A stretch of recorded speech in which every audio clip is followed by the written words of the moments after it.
I'm well known for the phrase "there were multiple factors," and I usually get extremely suspicious if I hear the sole reason or similar phrases, especially when it comes to determining the motivations of historical actors, whereas actor could be a single person or even a faction. There are many reasons for this, but let us start with a very simple and personal example that should illustrate to you how complex even a minor decision can be when we take a closer look. For this we take a look at this box of brown rice. Why brown rice? Well, a few years ago I changed my diet to incorporate more complex carbohydrates in order to get leaner. So someone would write in 2017, H.Dv switched from white rice to brown rice. The sole reason for this was to get leaner. But this is just wrong, because there were many other reasons as well, and most of them were more implicit or hidden. What do I mean by implicit or hidden? Well, initially I was not aware of them until I began to think about them. Well, speaking of the different factors, the first one is price. So 1 kilogram of white or brown rice is pretty much the same price, around $1 to $2.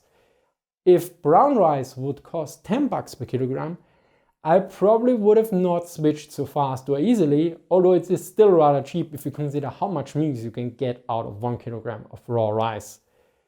Anyway, as you can see, the price factor is a major issue, but I guess most people did not think about that, yet there are far more factors that are hidden, because we don't have to give them an explicit thought, we just know about them. So which one is the next factor? It's availability/accessibility. What do I mean by that? I can get a bag of brown rice in the closest supply depot to my forward operating base. So in other words, I can get it in a supermarket next door. If I could only get it in another supermarket further away, which I only visit about once a month, adoption might have been delayed, since, well, I might have not run into it so often. Of course, once I switched, I could have bought in bulk, which I do anyway because it's more efficient. Also, you never know when you get encircled, but I digress here. If it would be a far more exotic product that I could only order online, the availability factor would have been far more important, especially since I might not have known about it because, well, if you don't run into brown rice regularly in the supermarket and never have seen it before, you might not know about it. But let's go to the next factor, and this one is taste. I suspected brown rice to taste worse than white rice, but to my surprise it tastes better than regular or even basmati rice. This of course made the change a no-brainer, yet I was completely unaware of this fact until I tried. And there's a final factor, although there might be more. These are just those I became aware when I started thinking about it. And it's, of course, another logistical issue. Namely, brown rice takes longer to cook. And I'm impatient when it comes to cooking or most other stuff. Yet a few months earlier, there was an update on my table of organization and equipment, which included a pressure cooker that also had a program for brown rice cooking. As such, I didn't need to attend the cooking process, thus giving me an efficiency bonus, meaning I could work while the machine was doing the cooking. Without that equipment, I'm not sure if I would have made the switch, especially since the cooker uses pressure, thus severely reducing the cooking time as well. I think the cooking time for regular rice was 20 or 30 minutes, and for brown rice I think it was 40 to 50 minutes or something, which is quite annoying. Well, to sum it up, the initial motivation was to get leaner, but the actual switch to brown rice was influenced by price, availability, taste and production capabilities combined with time allocation. And this is for a simple food choice for one single person. So now let's go a bit deeper and take a short glimpse at historical factions. Quite often, people also use the sole reason explanation for organizations or even complete factions. One example that showed up over the years in the comment section about an organization is the following one. Your statement on diesel engines for the German Panzerwaffe is incorrect.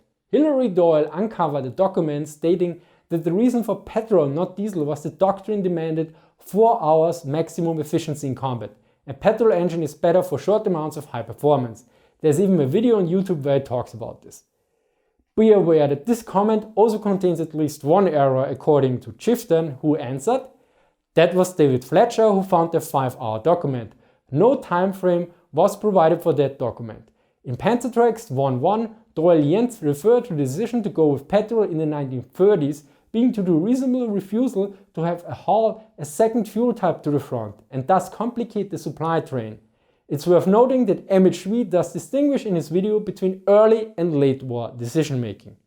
But let's just assume for a moment that the original comment was correct, namely that the document stating that the reason for petrol not diesel was the doctrine demanded for 5-hour maximum efficiency in combat. A petrol engine is better for short amounts of high performance.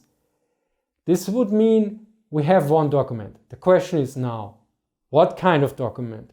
Was it a directive or was it a memorandum? Also, who wrote it and in what function was that person at the time? Let's look at an example. Erich von Manstein wrote a memorandum before the war as a colonel about the Sturmgeschütze, in which he suggested that the Sturmgeschütze assault guns should be an organic part of the infantry divisions. But most infantry divisions did not have Sturmgeschütze units in the early war. As so often, context is extremely important. But back to the claim about the document and doctrine, because there's an issue that doctrine sometimes changes. For instance, originally the German half-track Sonderkraftfahrzeug 251 should be used only to transport infantry to the battlefield and then fight dismounted.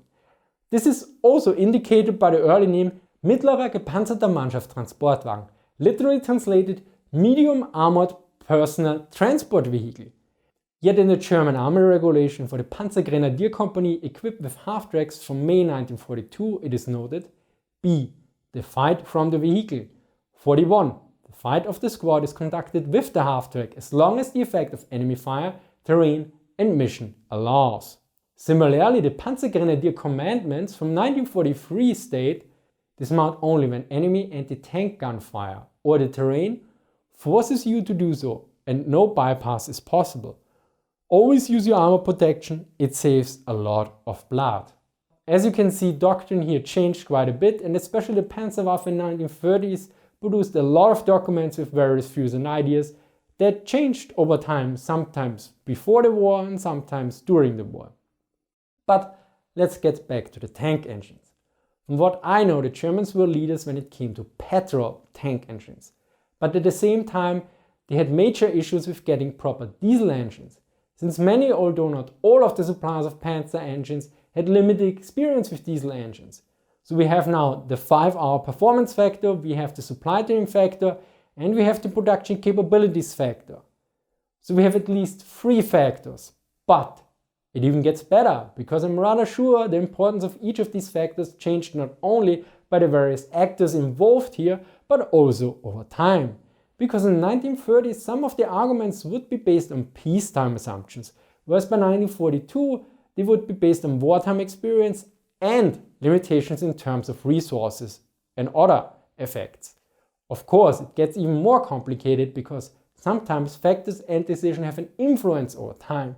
For instance, the initial focus on petrol engines delayed also the research and development of diesel engines for Panzers. As such, if one looks at 1943, the argument would be Germany could not produce proper diesel engines in large quantities, whereas in the 1930s a switch might have been possible, yet not without various drawbacks as well. But let's move on a bit.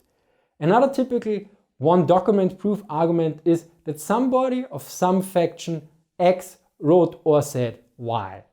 This is also quite interesting because even if that guy was a faction leader, one really needs to determine when, where and to whom it was said or written. A nice example for this is the Dunkirk example. There's this myth out there that Hitler wanted to spare the British, which makes little sense if we look at the actions, not the words. Something I do in this video that shows how much forces were actually diverted against the British at Dunkirk. Additionally, Fraser points out the following. The relevant statements by Hitler on June 2nd were partly erroneously backdated to May 24th, the day of the Halt order, when he also visited Rundstedt's headquarters. But in reality, more than a week had passed and the Halt order had proved to be a fatal error.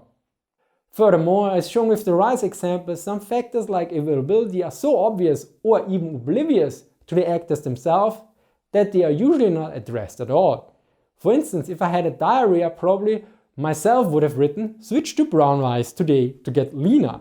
As such, some factors are not mentioned by actors at all, because from their point of view it might be obvious or they might be even oblivious. For instance, I didn't think about availability of rice when I made my decision. And even far more important, most decisions, or better the actions a faction ultimately takes, are influenced by a myriad of actors and circumstances as well. This becomes also rather apparent if you watch C.G.P. Gray's video on rules for rulers. Which brings us to the next point. So far I spoke mostly about the motivations and mostly conscious decisions. What often gets completely ignored are the overall implicit factors of large group systems and organizations.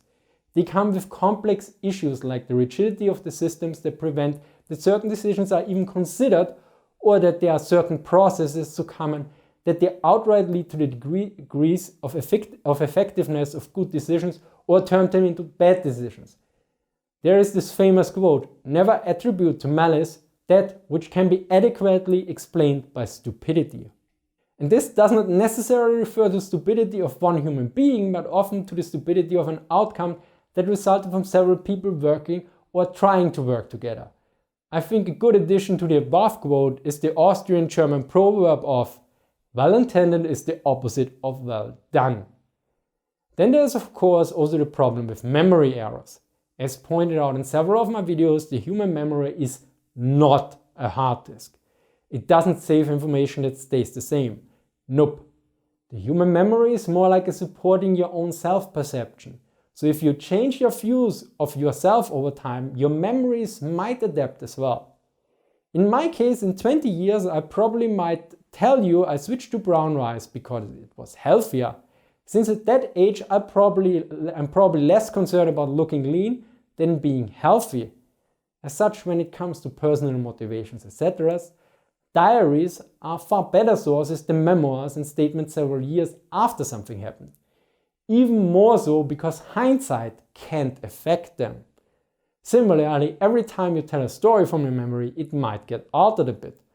And the worst is, your memory might get influenced by various forms of media or stories. One of the best examples is that veterans sometimes mix up their own memories with what they saw in movies or documentaries, and this is not limited to veterans at all, by the way.